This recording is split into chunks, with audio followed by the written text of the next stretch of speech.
word for Christmas in Hebrew is Hag HaMolad, literally the festival of the birth. Hag HaMolad. It says in Romans 14:4 not to judge anyone for what religious festivals they celebrate. And it says in Colossians 2:16 to 18, don't let anyone judge you. It's between you and the Lord, a matter of conscience, culture, etc.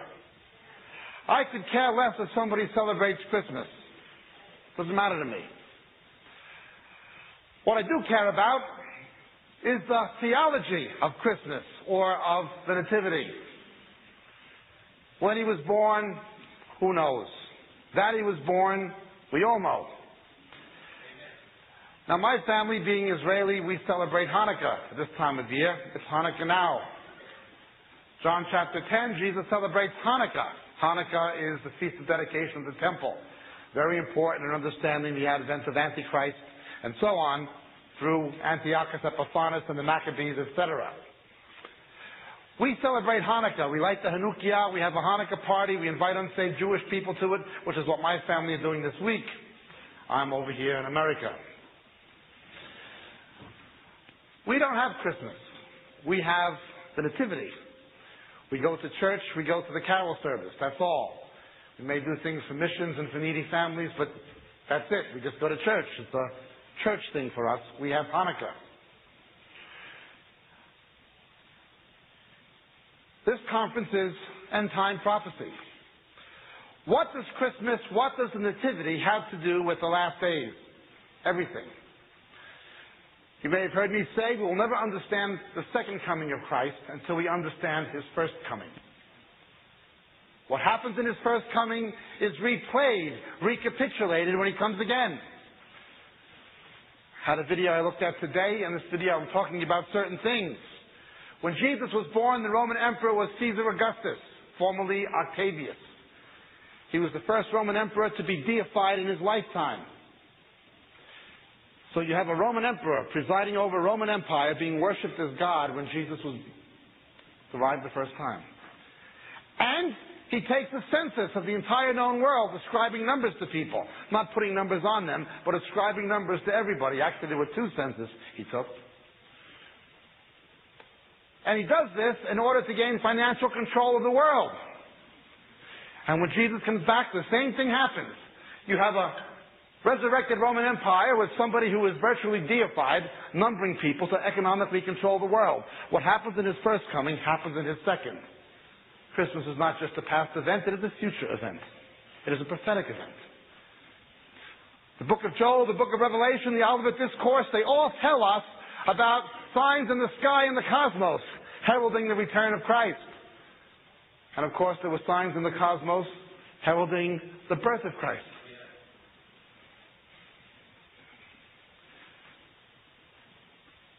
The Jews were in their own land, but under the thumb of this Roman emperor. How did he get there? The emperor, the general Pompey, entered the Holy of Holies. He seduced the Jews and entered the Holy of Holies in the temple. Whenever you see somebody other than the high priest on the Day of Atonement entering the Holy of Holies, it's a picture of the Antichrist in some way. And what happened with Pompey in Rome will happen again. These events I see happening in Europe and happening in the Middle East are setting the stage. That's what happened the first Christmas. That's what's going to happen again. Of course, Yochanan HaMatzil, John the Baptist, came in the spirit and power of Elijah, born just before Jesus, appears just before Jesus did. And the prophet Malachi, and Jesus affirms that in some way Elijah is to come again. So many things about his first coming teach about the second. There were many false prophets in Israel when he came the first time, and many will be here when he comes back. And the general backslidden state of the faith who should have believed in him is not in many ways different than the backslidden state of the faith who should believe in him now. His first coming teaches about the second. Christmas, neither here nor there, I don't care about Christmas, but the Nativity, that's very important. If we don't understand how he came the first time, we're not going to understand his return. Now, there are differences, but one is a picture of the other. I spent a lot of my time thinking, and I still spend a lot of my time thinking, as somebody who's been an evangelist to the Jews more than 20 years, I spend a lot of time thinking about one question. How could it be that with 2,000 years of history, preparing for the Messiah to come, being in a covenant relationship with God, and having the scripture, that so few Jews were ready for him to come the first time? Paul tells us the devil blinded their eyes. 2,000 years of preparation from Abraham to Christ, getting ready for him to come. 2,000 years of that. A covenant relationship with God, and the scriptures, and yet only a remnant were ready for him to come. Well, the same thing is going to be true when he comes back. Only it will not only be Israel, it'll be the so-called church. What kind of Christians are going to be ready for Jesus to come again in the last days? What kind of Christians are going to be ready for him to come back? If you want to know what kind of Christians are going to be ready for Jesus to come back, it's easy. Look at what kind of Jews were ready for him to come the first time. And if you want to know what kind of Christians are not going to be ready for him to come back, that's even easier. Look at what kind of Jews were not ready for his first coming. His first coming teaches about his second. You will never understand, we will never understand his second coming unless we understand his first. Now, he's not going to be born of an earthly mother again, obviously. There are differences, but essentially one prefigures the other. Who is going to be ready for him to come back? What kind of Christians are going to be ready for him to come back? And what kinds are not? Before we look at what kind of Jews were ready for him to come the first time, let's look at what kind of Jews were not ready for him to come the first time. Because when you see what kind of Jews were not ready, you're going to know what kind of Christians are not going to be ready. A is to B as B is to C. Turn with me, please, to Matthew's Nativity narrative, the Gospel of St. Matthew, chapter 2.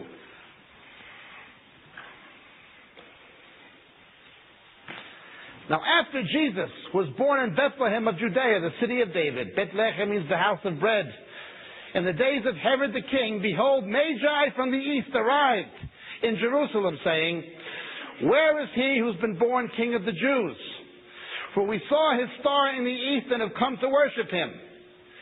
And when Herod the king heard it, he was troubled, and all Jerusalem with him.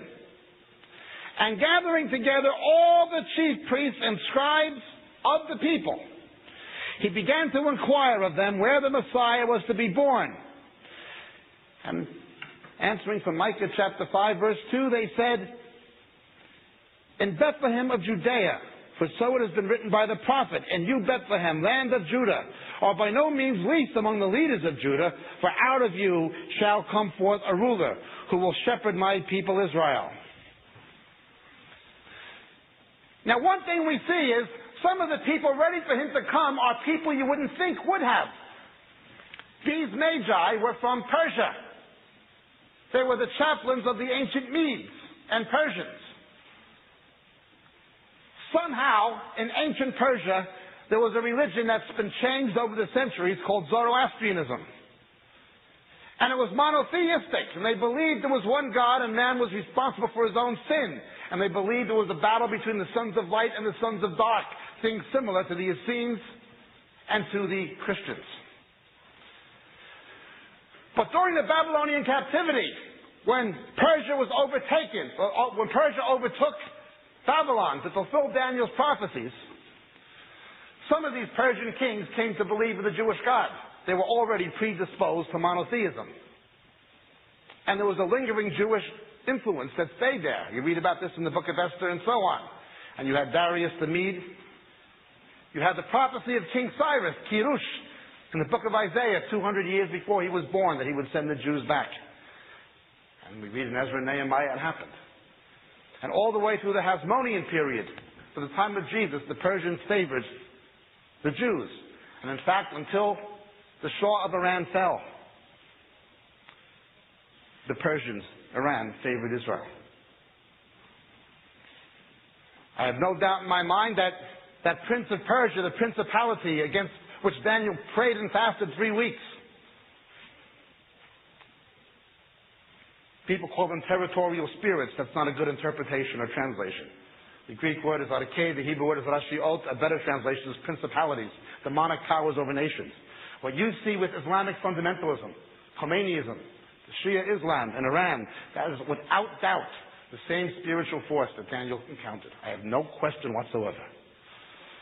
Now, of course, you've got a lot of crazy people today binding and loosing and all this nonsense, but make no doubt about it. There are principalities over nations. The book of Daniel shows that. Even in Gensarim, they said the demons going into the swine said, don't send us out of the region. There are territorial spirits, if you want to use the term. It's not a good term, but they exist. The problem is, of course, the vineyard stuff and all the crazy stuff with Peter Wagner trying to bind and loose and all this nonsense. That's the problem. But the things exist. See it all over. You know, in Belfast, in the neighborhoods, both the Protestant and the Catholic neighborhoods where the terrorists are recruited, you see the murals on the wall.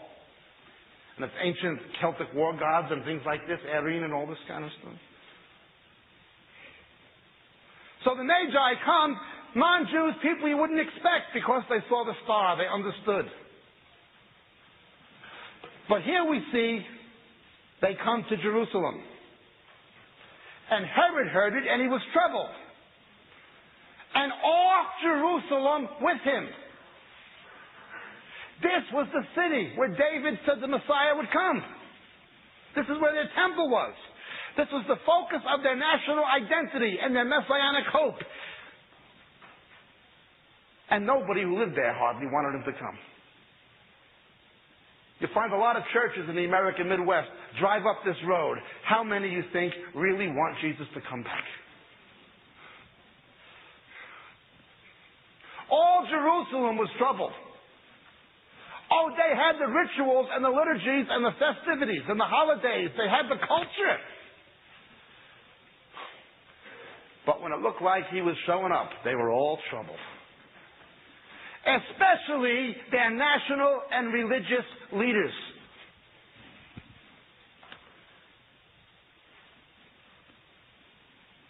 You think about it. But it gets even more frightening. These guys knew the scripture. Herod wanted to know, well, where is this Messiah going to be born? Micah 5:2, he's going to be born in Bethlehem. They even knew the scriptures. Well, they had it up here. But they didn't have it here. When he shows up, it was the last thing in the world they expected and the last thing in the world they wanted. Do you think it's going to be any better when he comes back or any different? Almost every lie of Satan perpetrated in the church today is designed for one thing: to get us to hope in this life and in this world. By definition, that's what backsliding is. Kingdom now theology, dominionism, triumphalism, Calvinistic reconstructionism. What are these things trying to do? Set up the kingdom now. Trust in this life. Faith, prosperity, the money preachers, Copenhagen, teaching the sin of covetousness and calling it faith. The worship of mammon and calling it the worship of God. What is it about? Trusting in this life. We have a man named Gerald Coates in England, and you have a man in this country named Rick Joyner. They say the rapture is a lie of the devil. It's a fantasy and a myth. They mock it. Like Star Wars or whatever, Beam Me Up Scotty, Star Trek. Forget about the rapture. Here, trust in this life. What do you think the ecumenical movement is about? Building the brotherhood of man. Trust in this place. All Jerusalem was troubled when he came the first time. And Jerusalem's going to be troubled when he comes back. And I don't just mean Jerusalem, Israel. Yet they knew the scriptures. Their national leaders, their religious leaders, most people didn't want him to come. Now, for 2,000 years, God's been preparing these people for him to come. The whole reason the Razan prayed for their very existence as a nation and a people was for him to come. But very few wanted him to. It'll be no different when he comes back. But what kind of Jews were ready for him to come? Let's look.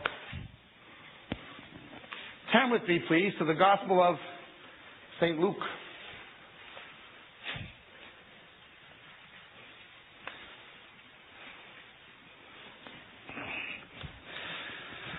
We have the Magnificat. The Magnificat, if you were to read the Magnificat in Greek, it is a literary replay of the Song of Deborah from the book of Judges, chapter 5, from the Septuagint.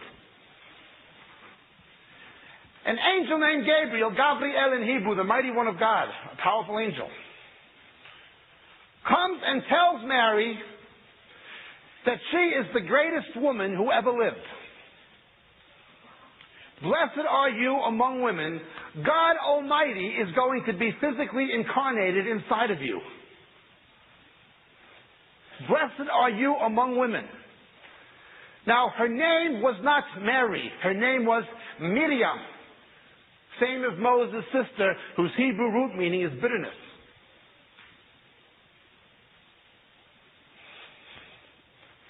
And she did not have blonde hair or blue eyes.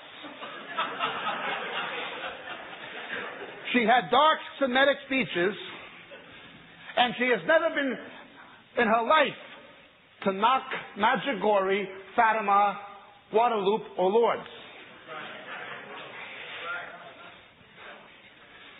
Her name is Miriam, probably no more than mid-teens by age.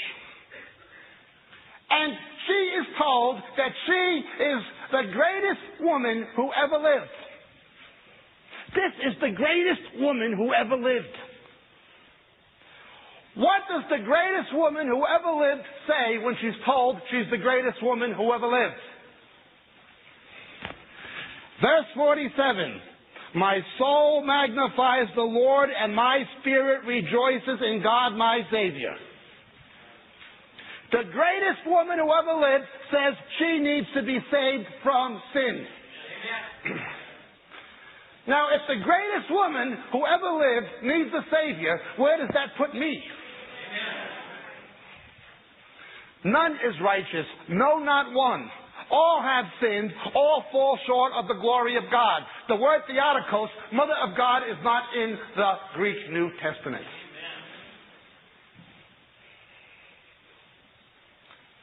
She's told she'd be the mother of the Messiah who would save his people from their sin, and she says, I need a Savior. I rejoice in God, my Savior. God Almighty is going to be incarnate inside of her. And all she can say is, I need to be saved. Now, if the greatest woman who ever lived tells me that she needs a Savior, I believe her. I don't think the greatest woman who ever lived would lie. And even if she did, which she wouldn't, but even if she did, God certainly wouldn't put the lie in His Word.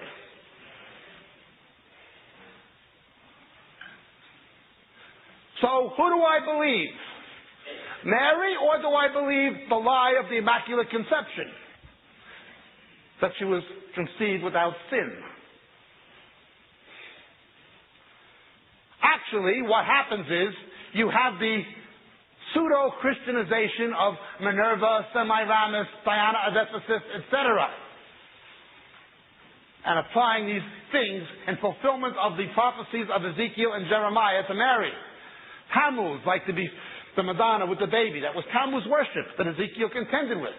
The Queen of Heaven that Jeremiah warned about. Miriam. I need a Savior. God would become a man, and God would take my sin and put it on His Son, the Messiah, and take His righteousness and put it on me. Why should God become a man to take my place? When I was a young Christian, I used to use the cliche, Jesus is my personal Savior. But I didn't really understand all of what that meant. I thought it just meant, He's my personal Savior because I personally accepted Him. That's only half of what it meant. What personal Savior meant in its totality is that if I was the only one who ever sinned, He would have had to be born of Miriam and go to that cross and raise from the dead just for me. Just for me. Why should God die for me? A communist cocaine addict. Why should God become a man and die for me? Why should He raise from the dead to give me eternal life? Maybe Miriam, but not me. She says, I need a Savior. The religious people didn't think they needed a Savior. They had rituals and celebrations. The devil gets more people into hell with religion than he does all the dope, all the immorality, all the gambling, all the alcohol abuse put together. You know, arguably the two most influential people on the history of human civilization have both been Jews. Karl Marx and Jesus Christ. A great difference between them. They're on the opposite ends of the spectrum, except on one point they agreed on. Religion is the biggest fraud ever perpetrated on humanity. The gospel is not religion, it's relationship. But let's look. I need a Savior. That's what Mary said. Teenage girl.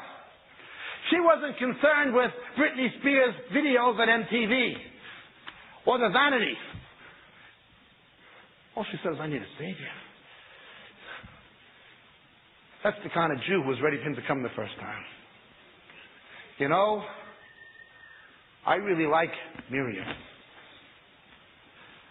I love Miriam. I esteem Miriam. I think Miriam is sensational. I think Miriam is fabulous. I think Miriam is terrific. I look forward to meeting Miriam. But I want nothing to do with that stupid, dumb, blonde, bimbo shiksa Mary.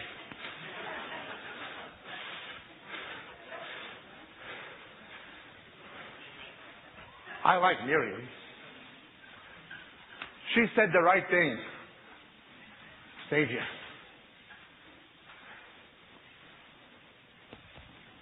But let's look further. She had some family. In Luke chapter 1 verse 5, in the days of Herod, king of Judea, there was a certain priest named Zacharias of the division of Abiyah. And he had a wife from the daughters of Aaron, and her name was Elizabeth. And they were both righteous in the sight of God, walking blamelessly in all the commandments and requirements of the law. Now remember, the Sanhedrin was corrupt. The clergy were corrupt. It was a racket. It was Hinn. It was Copeland. It was Hagen. That's what it was like when he came the first time. But despite the popular corruption and hypocrisy of the clergy, there were individuals in it who were righteous. I know individual pastors in the assemblies of God who are heartbroken over what has happened to that denomination.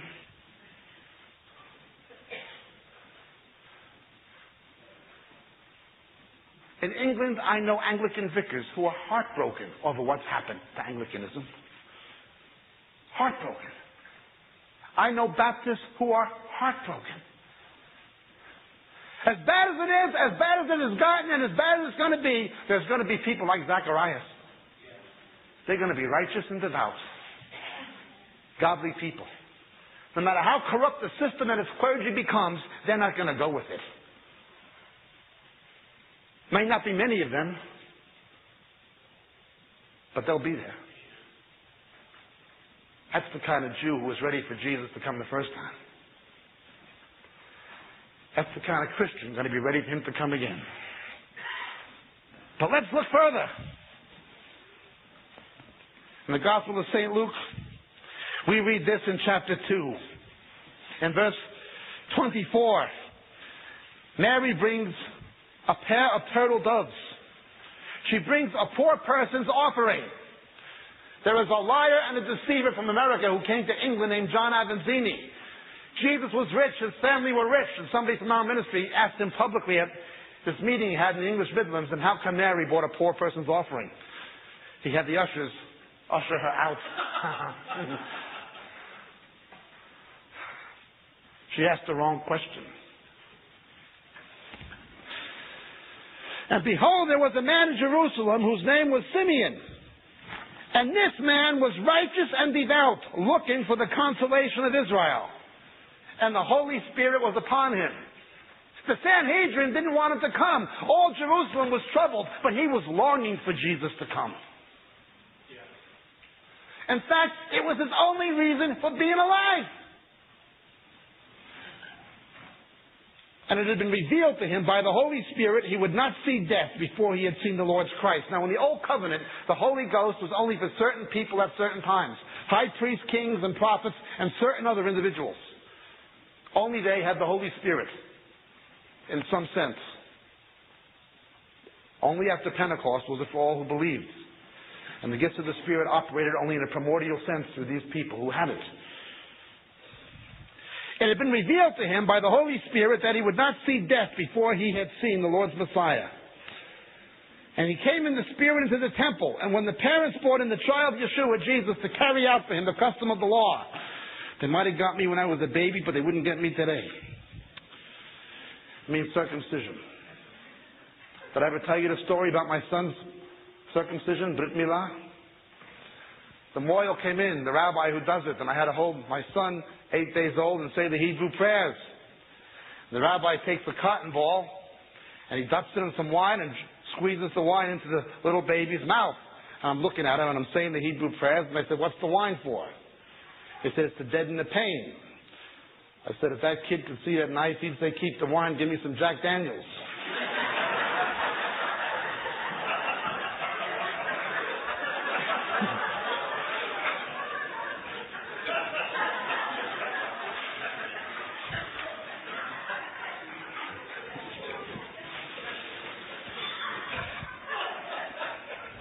And he took him into his arms and blessed God, and he said, "Now, Lord, thou dost let thy bondservant depart in peace according to thy word, for my eyes have seen thy salvation, which thou hast prepared in the presence of all peoples, a light of revelation to the Gentiles, and the glory of thy people Israel." This guy wants Jesus to come. He's filled with the Holy Spirit, and God has revealed to him he wouldn't die before Jesus came. He's getting older. His hair is going, his teeth is going, his eyesight is going. He can't get a date, but he knows he's not going to die until Jesus comes. He had what we write in New Testament terms called the gift of faith. Now, we all have a measure of faith, the New Testament tells us. We're saved by grace through faith. Without faith, it's impossible to please God. Anything not done in faith is sin, the Scriptures tell us. But then there's the gift of faith, and everybody has. The capacity to trust God for things not specifically written in Scripture that the Holy Spirit has revealed to you. Very often these people are given to intercession. Both Hebrew and Greek make a difference between prayer and intercession. Paul says prayers and intercessions in tuksis in Greek. They have gia in Hebrew. They can really intercede in prayer, believing and knowing. Not wishful thinking. They can hold on to a promise God has given them. It's not the futility of their own mind or wishful thinking. They have a faith that goes beyond the faith we all have. Not everybody has that gift. We all have a measure of faith, but there's some people who have this kind of faith. Although he probably would have denied it himself, I would say that George Mueller in England had that kind of faith. He'd have all these street kids, and he'd need astronomical sums of money the next day, and he would pray and he would get it. Just think, it was this old man. He longed for the consolation of Israel. He was filled with the Holy Spirit, and he only wanted Jesus to come. That's all he cared about. He had no other reason to get out of bed in the morning. not only a little old man, there was a little old lady. There was the prophetess Anna, the daughter of Phanuel of the tribe of Asher. Forget British Israelism and Armstrongism. These people kept their tribal identities into the 2nd and 3rd century. She was advanced in years, having lived with her husband 7 years after her marriage. And then as a widow, to the age of 84, she never left the temple, serving night and day with fastings and prayers. And at that very moment, she came up and began giving thanks to God and continued to speak of Him to all those who were looking for the redemption of Israel. A little old lady. For years and years and years, all she did was pray, fast, and serve God in His house. And she just couldn't stop telling people about Jesus. All those who were looking for the redemption of Israel.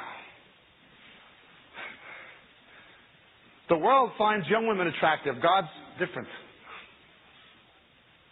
Read the book of Proverbs. God finds older women attractive. In the spiritual sense. A little old lady. Her whole life was just praying God and telling people about Jesus. You ever meet a little old lady like that? I did. You see, that was the kind of Jew ready for Jesus to come the first time. And that's exactly the kind of Christian going to be ready for Him to come back. But there was others. You see, those wise men understood the signs of the times. They understood how to interpret the signs. You know that there's people who are born again who cannot see the prophetic significance of contemporary events in the Middle East? They're blind to it. Because the book of Zechariah 12 wasn't in the Bible. They can't see what's happening in the EEC. They don't understand the globalization of the world economy, the destruction of the environment. Let us destroy those who are destroying the earth. They don't understand any of these things. Wise men understand the signs. But then there were some shepherds in verse 8 of chapter 2 in Luke's Gospel. In the same region, there were some shepherds staying out in the fields, keeping watch over their flock by night. And an angel of the Lord suddenly stood before them, and the glory of the Lord shone around them, and they were terribly frightened. And the angel said to them, "Do not be afraid, for behold, I bring you good news of great joy, which shall be for all the people. For today in the city of David there has been born for you a Savior, who is the Messiah, the Lord."